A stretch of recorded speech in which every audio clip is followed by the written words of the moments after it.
توبہ کیسے قبول ہوتی ہے؟ توبہ قبول ہونے کی کیا شرائط ہیں؟ کس طرح توبہ قبول ہوتی ہے؟ حافظ زید، گجرات، انڈیا سے۔ دیکھیں، توبہ اگر اس کا تعلق حقوق العباد سے نہ ہو تو اس کے توبہ کی قبولیت کی 3 شرطیں ہیں۔ نمبر 1 جو علماء نے بیان کی اور یہ قرآن و حدیث سے پتہ چلا ہے، نمبر 1 جو گناہ آپ کر رہے ہیں اس کو چھوڑ دیں، یہ نہیں کہ وہ کرتے نہیں آپ۔ نمبر 2 یعنی اس وقت چھوڑ دیں فوراً۔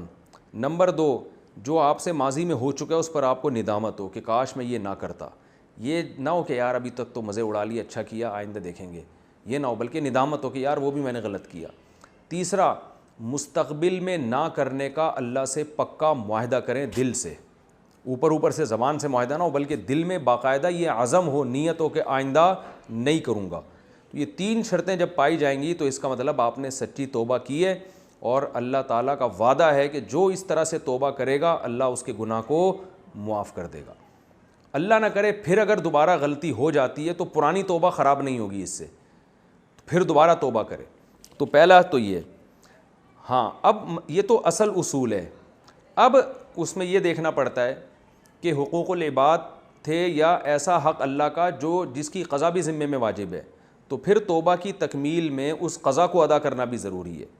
جیسے آپ نے وسیم بھائی سے 1 لاکھ روپے لے کے کھا گئے، اب آپ نے توبہ کر لی اللہ سے کہ اللہ میں نے وسیم بھائی کو بڑے دکھ دیے، مجھے معاف فرما، تو اللہ فرماتے ہیں ٹھیک ہے تم 3 کام کرو، پچھلے پر ندامت، آئندہ کسی کے پیسے نہ کھانے کا عزم، اور اس وقت اگر کسی کے پیسے کھائے ہوئے ہو تو یہ عمل بھی چھوڑ دو۔ یہ 3 کام کر لیے، لیکن اب یہاں چوتھا کام بھی کرنا پڑے گا کہ وسیم بھائی کو وہ 1 لاکھ روپے دینے پڑیں گے یا ان سے معاف کروانے پڑیں گے، تو یہ چوتھا کام بھی یہاں کرنا پڑے گا ایکسٹرا۔ اسی طرح آپ نے کوئی ایسا فرض چھوڑ دیا جس کی قضا بھی ہے شریعت میں، تو توبہ کی تکمیل میں یہ بھی ہے کہ اس کی قضا بھی آپ نے کرنی ہے۔ مثال کے طور پر نمازیں آپ نے چھوڑ دیں تو اب توبہ بھی کریں اور نماز کی قضا بھی کرنی پڑے گی، اگر قضا نہیں کرتے تو پھر توبہ قبول نہیں ہے آپ کی۔ روزہ آپ نے جان کر چھوڑ دیا تو توبہ بھی کریں گے اور رمضان کے روزے کی قضا بھی کریں گے۔ زکوٰۃ آپ نے اگر نہیں دی توبہ بھی کریں گے، اور جو زکوٰتیں اب تک نہیں دی ہیں وہ بھی دینی پڑیں گی آپ کو۔ حج آپ نے ڈیلے کر دیا، نہیں کیا، تو توبہ بھی کریں گے، اور اب جب موقع ملے تو فوراً حج بھی آپ کریں گے۔ تو یہ بھی ہے کہ حقوق اللہ بھی، حقوق العباد بھی، وہ کمپلیٹ بہرحال کرنے ہی کرنے ہیں۔ اور کچھ گناہ ایسے ہوتے ہیں جن میں جو ہے وہ جن کی کوئی قضا نہیں ہے، خدا نخواستہ کوئی بے حیائی ہو گئی، بد نظری ہو گئی، اللہ نہ کرے زنا ہو گیا، تو بس خوب گڑ گڑائے اللہ کے سامنے اور آئندہ کے لیے عزم کرے کہ میں یہ گناہ نہیں کروں گا۔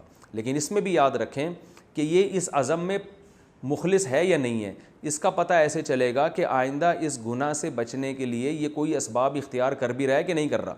مثال کے طور پر کسی کو سینما گھر میں فلم دیکھنے کی عادت ہے، یا انٹرنیٹ پہ تنہائی میں بیہودہ فلمیں دیکھنے کی عادت ہے، فحش فلمیں، اب اس نے دیکھ لیں، اب اللہ سے توبہ کر رہا ہے، تو توبہ تو کر رہا ہے اور عزم کر رہا ہے کہ اللہ آئندہ میں نہیں دیکھوں گا، تو اس عزم میں یہ پکا ہے، یہ اس سے پتہ چلے گا کہ آئندہ اس نے گناہ سے بچنے کے اسباب اختیار کیے کہ نہیں۔ پتہ چلا آئندہ بھی یہ کنڈیاں لگا لگا کے تنہائی میں انٹرنیٹ پہ بیٹھتا ہے، اس کا مطلب یہ خود اپنے آپ کو گناہوں کی طرف دھکیل رہا ہے۔ یا سینما میں فلم دیکھنے کی عادت ہے، اب بار بار اسی سینما گھر کے قریب سے گزر کے اس کے جو ہے نا سائن بورڈوں کو دیکھ رہا ہے، تو اس کا مطلب یہ خود اپنے آپ کو گناہ کی طرف دھکیل رہا ہے، تو یہ علامت ہے یہ گناہ چھوڑنا چاہتا ہی نہیں ہے، یہ جھوٹ بول رہا تھا کہ میں چھوڑنا چاہتا ہوں۔ تو اس لیے وہ اسباب اختیار کرنا جو آپ کو گناہ کی طرف لے کر جاتے ہیں، ان اسباب کو بھی چھوڑنا پڑے گا، تو یہ اس کی علامت ہوگی کہ آپ واقعی اس گناہ سے بچنا چاہتے ہیں۔ تو پھر یہ اس کی علامت ہے کہ آپ نے سچی توبہ کی، اور اللہ ایسی توبہ کو کبھی بھی رد نہیں کرتا، اللہ معاف کر دیتا ہے۔